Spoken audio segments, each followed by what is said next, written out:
What are you guys saying? You shipped them? What is this terminology you're using? They're a relationship. They're shipping them. You know, like what the hell is this? What are you? What? I'm surprised you don't know this terminology.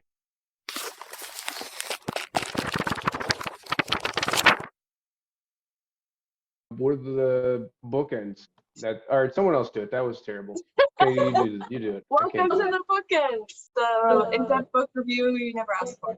That's Clayton. I'm Clayton. I'm the guy that doesn't read the book. I'm Michael. I'm the guy that does read the books. I'm Katie. I read this book for the first time. I'm Christine. I read this book last year and I kind of skimmed it this time. What is our book? The Invisible Life of Addie Larue by B.E. Schwab. Spoiler alert. Yeah, we spoiled the whole book in this. So yeah, Addie Larue. This book explores the long-lived life of Adeline Larue, born in France, who makes a Faustian deal with the devil, a god, the darkness, in order to escape her provincial life. She trades the devil to get an immortal life, but in return, everyone she meets instantly forgets her as soon as she's out of sight or out of the room. And so this book explores her life for about 300 years as she travels around the world, dealing with the fact that no one can remember her. So basically she prayed for freedom because she didn't want to be tied down to this man. She wanted to be her own person. And he was like, what's more freeing than, no one remembering who you are? So normally he wants a timeline. So he's like, the whole point of this prayer is that he gets your soul. And so when she asked for like unlimited amount of time, he decided to make her life harder. Hence no one can remember her. She can't write her own name. She can't leave an imprint on history at all, because he's trying to get her to like give up her soul. Yeah, she wakes up and literally nobody remembers her. So she goes to her parents. They don't know who she is. It was really sad because she went to Estelle, that was the older lady's name, to, talk to her about like what happened, and she doesn't remember her. Yeah, she runs away from home after realizing that her parents won't take her in. She has nowhere to live. She has no money. She only has the clothes on her back, and she takes off to Paris, where she begins her life anew. The first part of the book is her exploring the limits of this bargain, this curse that she has, as she tries to eke out a living in Paris. She's able to figure out how she can use this curse to her advantage, where she can go try to steal something, and then as long as she can get around the corner quickly, people will just forget that she's even been there. She feels out the confines of her curse, so she realizes she can't make a direct mark on history, but she can influence other people. She can plant seeds of ideas, and then they'll grow into art and music and things like that. And then that's what she finds enriching about life. And then every time she experiences something new, it makes it all worth it. She hangs out with Voltaire and all these French philosophers, and she learns how to read. She seduces this Italian artist and inspires the series of sculptures. She hangs out with this New York musician, and she helps him write a song. You see throughout the series of the book, there's different art pieces that can all be tied back to Addie, because she has 7 freckles that look like a constellation on her face, and somehow the 7 freckles always get incorporated into these art pieces. The bulk of the actual plot of the story happens in New York City as she meets a very special person named Henry. When you meet Henry in the book, he is working at a bookstore. Addie loves to read. So she does her normal thing where she goes in and tries to steal a book, and he chases after her and then is like, you can just keep it. It's fine. She goes back to the store to return the book or something. And he's like, what are you doing? You stole this yesterday. And she's like, what? You remember me? Henry is the sad man because he feels like no one loves him and that he's never enough for people, which I guess is valid, but it seems like small potatoes relevant to Addie's life. I don't know. We focus a lot on Henry, and I feel like Henry's not that exciting. But it turns out he also made a deal with the darkness so that he would be enough, which turns out to him being he looks like the perfect person to every person that meets him. So no one actually sees him for who he is, but everyone just loves him and gives him whatever he wants. But then he meets Addie, and Addie doesn't get the glaze in her eye from the curse, because what's enough for her is that he remembers her. So their curses kind of counteract each other. He remembers her and she sees him. And the whole time they act oh, we've tricked the darkness. Isn't this great? We can find love. And it's so obvious that this was planned by the darkness as another way to break Addie. And important part about his curse curse is that he was only given a year. The darkness finally reveals that this was all his master plan from the very beginning, just so he could get Addie to fall in love with him. Over the course of the book, you see the darkness, who Addie has decided to call Luke. They have a little fling in New Orleans. He had no one else, and then Addie is this like immortal. It's the only other constant in his life, and so he falls for her. She seems to fall for him for a little bit, but here in the last tenth of the book, the darkness reveals that this whole Henry plan was to get Addie back, so he's willing to strike another deal with her. And she said that if Luke, the darkness, gives up Henry, just lets him live out his life, takes away his curse, then she would be with him, like not give him her soul because he doesn't want her soul, but like stay at his side as long as he wants her there, which he worded very specifically because this is my favorite part. The ending like made this whole book for me. She's like, I'm going to make his life a living hell. I'm going to make it so bad that without him knowing, he's going to decide he doesn't want me with him anymore. And then because I said I only have to do this for as long as he wants me there, after he lets me go, I'll be free and I can just live my immortal life. And part of the deal too was that Henry got to remember her. He ends up writing her story, titles it The Invisible Life of Addie Larue. And he doesn't put his name on the book so that it reads like her memoirs, basically. I was shipping Luke and Addie real hard. Like I always fall for the toxic relationship. The way that their love story ended, I thought was so dumb. They are in New Orleans and she's like, you know, do you love me? Can you break the curse? Can you set me free? He's like, I cannot break the deal, but perhaps I can bend it. And all you have to do is surrender. And she takes like surrender to mean, I don't know what she takes it to mean. She just like lets her pride, I feel like, get in the way. And he's like, what? It's just a word. Like I can change the deal. And I don't even know like what that meant. But she doesn't know because she just is like pissed about it and then just decides to like blow everything up and literally burn it to the ground or something. Could you have just asked what that meant? There's not enough information here for you to just blow everything up and like your life was so great before this. He obviously doesn't want her to die. Like so what does that word even mean? Like what is he asking? But she never finds out. She's just like too proud to do it. So like her whole thing is, I do not want to be defined by another person. Life, I want to explore the world and be my own person. He's like, does not treat her well for 300 years. He's pretty terrible. Specifically plays games with her to like break her spirit. And then when she asked for love, you know, like treat me as an equal, he was like, no, you have to surrender yourself to me. And that's like the whole point of this curse was she did not want to be that person. So I think it is kind of a big deal that shows like he didn't want love, he wanted possession, and he isn't capable of it. And what he showed her is actually love. And I thought she's pretty smart to recognize that. Although I did also ship them. What are you guys saying? You shipped them? What is this terminology you're using? They're a relationship. They're shipping them. You know, like what the hell is this? What are you? What? I'm surprised you don't know this terminology. What do you guys think of this book? I really like the writing in this book. Like, it was really beautifully written, just super easy read. I'd say the best part of the book is probably part one. Really, the rest of the book, I'm not as interested because they go to New York, and I'm just not that interested in her life as a hipster in New York. Plus, you have all these extra Henry chapters. It's just not very interesting. And then at the very end, it ties it all back together. So, very strong start, very strong ending. I give it a 3. My gradient score is hurt. That was like such a positive review, and you're like 3. I agree with that. I thought it was going to get higher. Beautifully written. I give it a 3. Here's why it drops down to a 3. All these characters are actually just really one-dimensional. All right, Katie, how about you? I think I also gave it a 3 because I did really like it. I thought the concept was really cool. And I love the ending because I love her, like, she's gonna spite the devil that cursed her. I think she did develop a lot as a character and she explored life. I didn't like how the book kept jumping back and forth between time periods. For me, it made the book drag. It was pretty slow. I really did not like the Henry character. So much of it was from his perspective. And I don't think it needed that. I don't think he was really the main male lead. I thought Luke was the male lead. And so I thought it would be better if Henry was just treated as one of her lovers and we got Luke's perspective. All right, Christine, what do you think? I felt like this book was like a 5 book. Like this could be something that like a school book or something, the way that it was written. And she has very interesting prose and it was almost poetic. The reading experience though, yeah, it definitely dragged.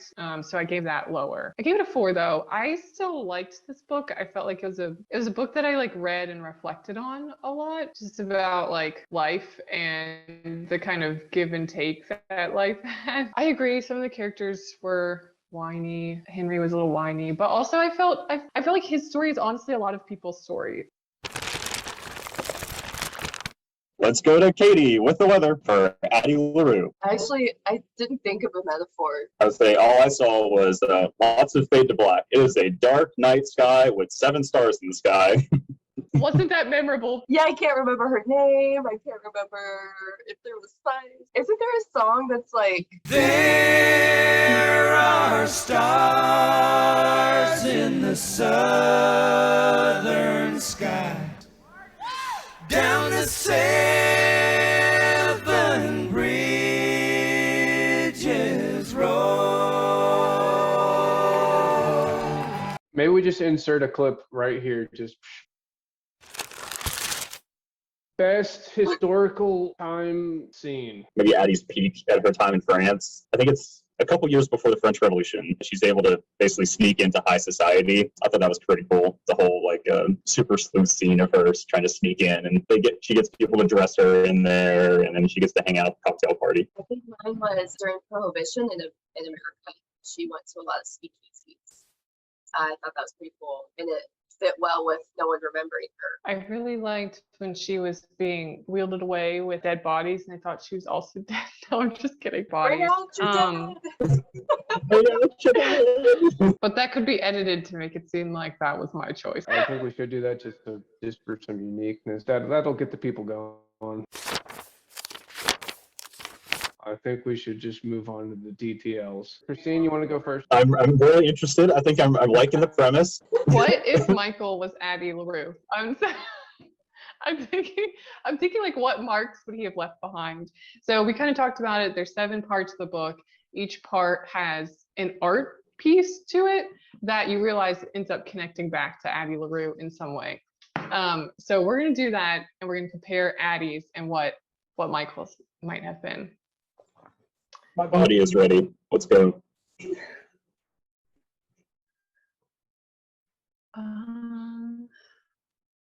I can get mine.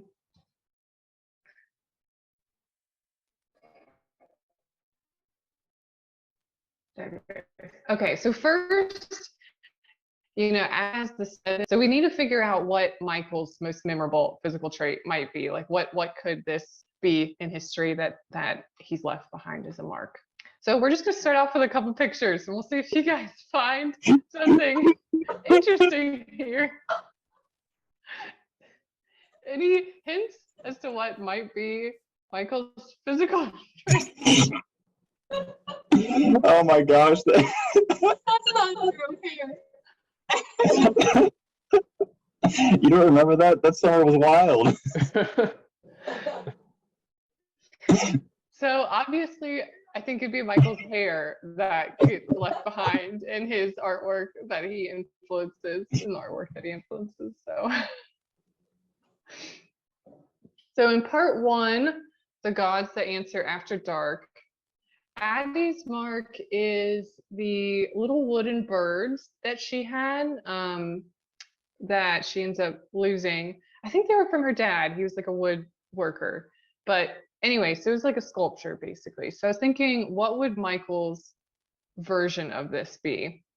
This is a real sculpture. It's in Charlotte, and it's all of these books just like in a park, but they're all kind of like crazily, I don't know, arranged. So this is Michael's sculpture.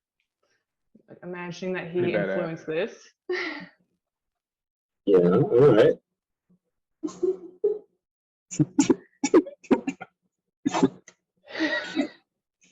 Number 2, the darkest part of the night. This is one of Addie's lovers was this girl named Sam, who's an artist in New York City, and she creates this piece of art, and it's called like A Night That I Don't Remember or something like that. And anyway, it started like a whole art series for her, and she's got the 7 constellations up in the top corner. What? That's only 6. But anyway, there should be 7. This might have been a bad picture that I grabbed. Anyway, so Michael's, this is what I'm imagining, something like this. It's like abstract, also kind of dark time frame. That speaks to me. That speaks to me big time. I'm really feeling it. The thing is, I don't know if you guys have seen those AI artwork websites, but that's what I used for some of this. So this one I typed in man in the dark with wild hair, and this is what it came up with. Our abstract beautiful. man Thank in the you. dark with That is badass. All right. Let's try to sell this as an NFT. I think we could make some serious cash on this. Number 3, part 3, 300 years in 3 words. And this goes back to what Michael and I were talking about. That mark that she left, it was like a sketchbook, and it had a picture of her with a couple of her other notable women at the salon in France. So this is also an AI. Okay, let me preface this before I show it. This was also AI, and I typed in a pencil sketch of a man with thick hair. Oh no! Did you say where? No.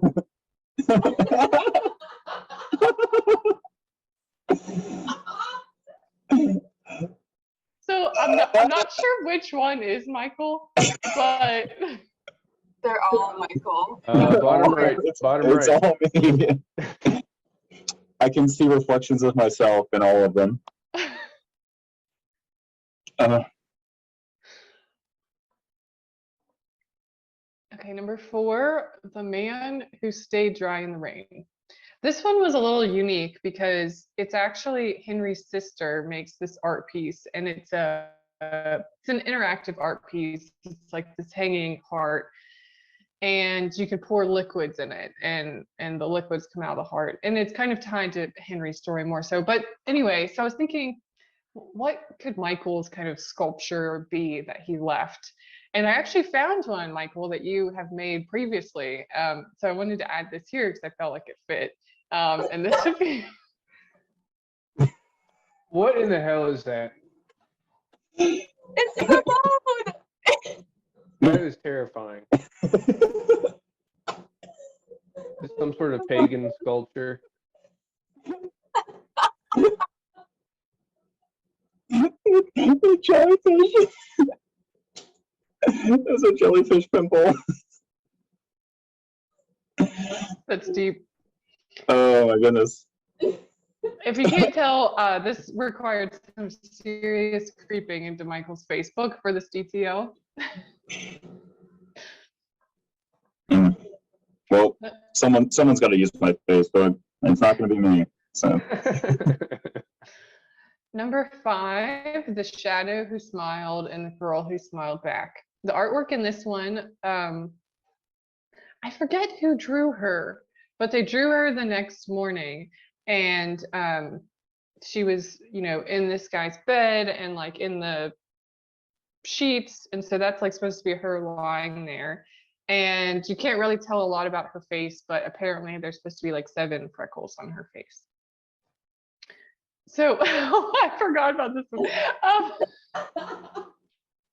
So I wanted to go like this historical route, like trying to find a historical classic picture. This is a real picture. I need to put the reference on here. And this is a real supposedly this is some sort of general, but we all know it was actually Michael during that time period. So. Question: does he have a mullet? Does he have like a shaved patch and then a mullet? Oh, I do see that. There's a little trail on the. Really That's fun. I didn't know you changed your hair that much. Strange. I think we should bring that stop. Not pretend that this is love. Addie's. Oh, so she influenced Toby. He's a singer in New York City, and they wrote this song together. She kind of helped him write it. And of course, he doesn't remember her, but he has the song, and it's called Dream Girl. So then I'm thinking like, okay, what classic song could Michael have helped to influence? Which is obviously Rack City, because this song is actually about Mike City, obviously. And then it got changed to Rack City, but classic classic influence there that Michael had. Mike City, bitch. Mike City, bitch. Mustard seed. Clayton, if you weren't aware, we did actually, whenever this song played, we changed Rack City to Mike City every time.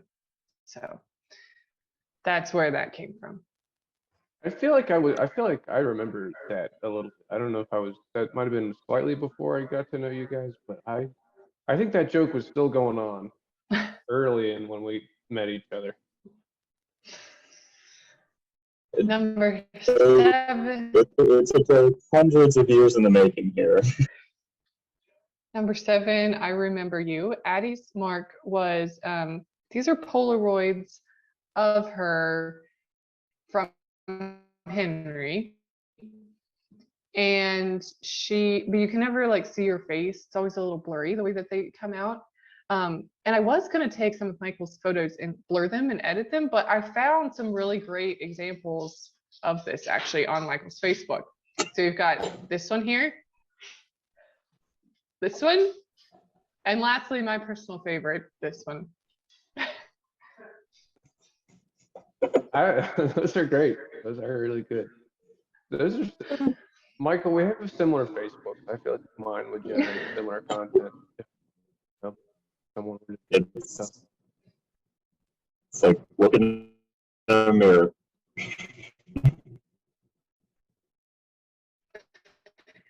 And that's all I have. So that's my detail. Well, thank you. That was great as always. It was very insightful. Absolutely incredible. I can't believe you found out that I've been leaving. Michael, I kind of forgot that you had short hair at certain points in time too. When I was looking through your Facebook trying to find like the best hair photos, I was like, wow, I forgot that he used to have short hair too. When he doesn't want to be remembered.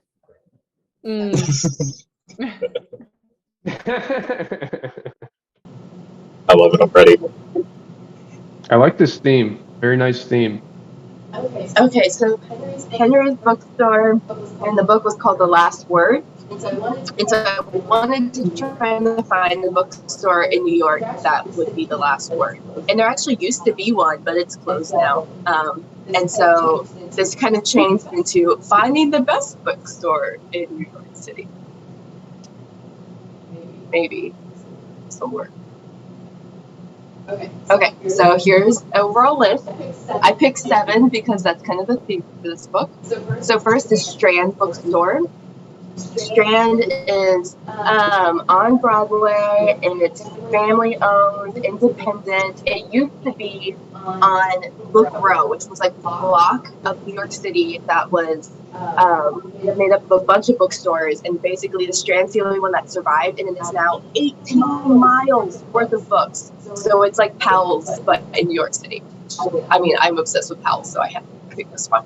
And it's owned by originally Ben, but now his son Fred, who passed it to his daughter Nancy. Next we have Forbidden Planet. Forbidden Planet mostly just does sci-fi, horror, comic books, graphic novels, that kind of stuff. They sell some novelty items, which I thought was pretty cool. But I picked this one because the store manager, Jeff, here looks a lot like Henry. So I was like, maybe he's hiding under the name Jeff. That's what it looks like. It's that. Okay. Next we have Dashwood Books. Dashwood Books is they specialize in photography books. Basically, they just sell photography books. And since B, Henry's best friend, was like always looking at like these art books in his store, I thought this was a good choice. Plus, it's a basement shop, which Last Word was also. You had to like go downstairs to get it. And this is David, the owner. Show here. Okay. Next we have Bookends. Bookends is a Next we have Rizzoli Bookstore. Rizzoli Bookstore is this, it's like known for its architecture, its upscale chic bookstore, like really pretty New York. And this is Chad, manager, which I don't know why that made me laugh. Chad. Next we have McNally Jackson. McNally Jackson is described as egalitarian. So they have a really large selection of niche material, a lot of like weird magazines and stuff. And I thought this was good because we know Henry's sexuality kind of like was on the spectrum, right? He like was attracted to those person rather than gender. And I thought this kind of bookstore would support those interests and maybe he have a store like this. And this is Sarah, the founder. Next, we have Argosy Bookstore. Argosy Bookstore is almost a century old. It's also a third-generation family-owned independent bookstore. They mostly deal with antiques, first editions. They also repair old books. It is now owned by Judith, Naomi, and Adina. And then also a guy named Ben, who's not mentioned. But these ladies look pretty awesome. And then last, we have the Mysterious Bookshop. This is the oldest U.S. bookstore that is specifically a specialty mystery bookshop. And this is the owner and founder. And he also, after opening this bookstore, started writing his own mystery novels. So I thought this fit well with Henry because he started writing after managing the bookstore. So, what do these all have in common? And I'm asking. Someone has to give me an answer. The books. Books. I don't know if this was like, I feel like you put freckles on these people's faces. I don't know if you, yeah, I was gonna say, I thought that, why do these people have freckles on their faces? I always thought It's of something on my computer screen. I was freckles. They all have I went back and edited them, so they all had exactly, no more, no less, than 7 freaking freckles. To prove a point that you can remember someone by the number of freckles on their face. This is not a thing. You don't just That's remember awesome. someone for eternity because they had 7 freckles. Oh, we've been bamboozled. Hey, I did should have known notice. Clayton I was did Steve notice. Kirby. That point bugged me a lot. That was awesome. Oh my That was god. subtle. I liked it. Michael, how are you gonna follow something like that? Well, I don't actually know. Because I didn't actually make a detail. Okay, easy enough. Easy enough. He spent so long on it yesterday. He spent like a whole day on this detail. I didn't make a presentation. I'm sorry. I didn't make a presentation. I can show you something else, maybe. Whatever you've got, whatever you can show, that's fine. I spent a lot of time. I was trying to come up with a DTL idea, and all I did was I came across this really cool Instagram account, and Did you make an Instagram account? You made an Instagram account yesterday? No, I found this. Look, it's just I'm pretty sure this is just Addie. Look, it says she's old at heart, always on the go, and she's got this nice little inspirational quote: "Good times become good memories, and bad times become good lessons." So I thought it'd be interesting to kind of like dive through this account and see what's up.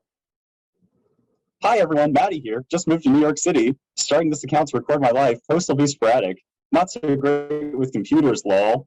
Thanks to the nice family I met on the pier for the pic and helping me make this post. Hashtag New York City, hashtag Paris, New York, hashtag artsy. And then the next day, she had this nice little post. Found the cutest little nook to read and sip a big mug of hot chocolate or two. Yum! I think I'm going to like it here. Hashtag New York City, hashtag hot chocolate, hashtag Williamsburg, Park Slope, Prospect Park, love to read. I think she's trying to be some sort of influencer. And then she spent the night, the next day she went to this bar. She's really big on this new musician, Toby Marsh, on guitar. That's really wild. I tried to check out a SoundCloud, couldn't find a good link. Apparently has a cat named Toby too. Hashtag don't forget me. A little sus about this one. So she went to Fifth Avenue to go get some clothes. She said the customer service was so helpful. They helped her get a huge discount, and she walked out with a whole new wardrobe. Highly recommend. Hashtag fancy. Hashtag blessed. Hashtag free clothes. Hashtag you didn't see Free anything. clothes. You didn't see. Throwback Thursday to my great grandmother lived in Lyons, Sussart in 1714. Apparently the original home is gone, but hashtag home sweet home, hashtag nostalgia, hashtag France. That's amazing. And here she is, another cup of hot chocolate, reading Grimm's fairy tales, hashtag sleepy mornings, hashtag thanks Mel. And then that night, apparently she had access to this penthouse. Has the best views. Hashtag living large. Hashtag New York at night. Hashtag blessed again. Hashtag James St. Clair. Hashtag luxury. Hashtag kitchen island. Thanks for the key, James. Looks like she's got a friend named Sam too. Went and had some good sleep up there. Oh, we apparently picked up Homer at the hashtag last word. So I guess we go check that bookstore out. Hashtag Odyssey, hashtag stars, hashtag snug as a bug in your rug, hashtag I am your muse. I guess she's into art. Now this one was really wild.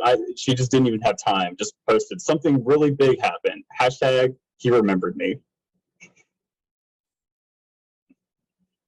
Best night ever with at Harry the sad bookseller, Henry the sad bookseller.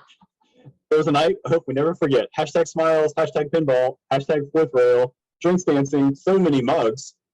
And yeah, so apparently they went and played pinball, went to some like really underground club, and had some coffee or hot chocolate in the morning. Looks like they had fun. Wait, is Henry the sad bookseller? Does he also have an account? Do you know? That's right there at Henry the sad bookseller. Okay, okay. Go. Okay. Obviously, his account. Looks like they had a nice little dinner, all of them together. Oh, apparently something really big went down. Henry knows her secrets. I don't know. Hashtag thanks to at Beatrice Caldwell, PhD, for grabbing this pic of us last night. Love the food. So full. By the way, changed my username. Now it's Addie. Hashtag Addie. Hashtag Addie. Hashtag Addie. Hashtag Addie. Hashtag friends food. Addie, Addie, Addie.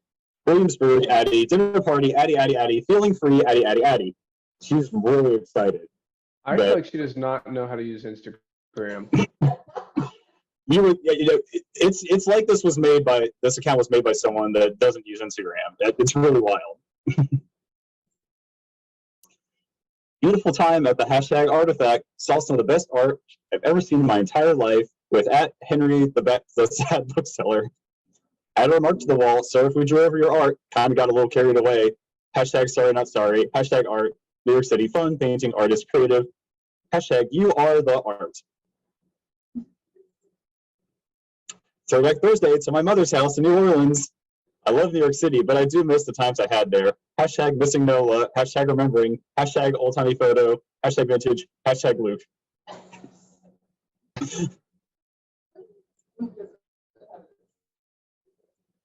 This is a really nice one. Taking pics with my person. Hashtag we're so artsy. Hashtag Williamsburg. Hashtag picture in a picture. Michael, you should refresh the Instagram. Refresh it? Yeah. Was there something wrong?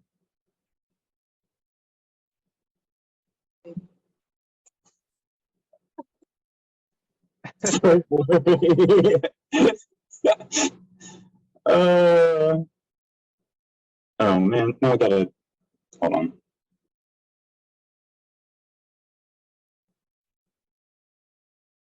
Shoot.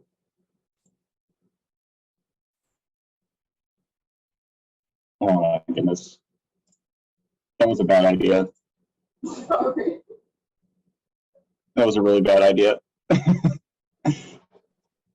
No, what happened? I don't understand Instagram. But do you have some sort of like album you're going through, and now it's Yeah, I was going through this you album, follow and The I Rock? If Addie's not following the rock, she should.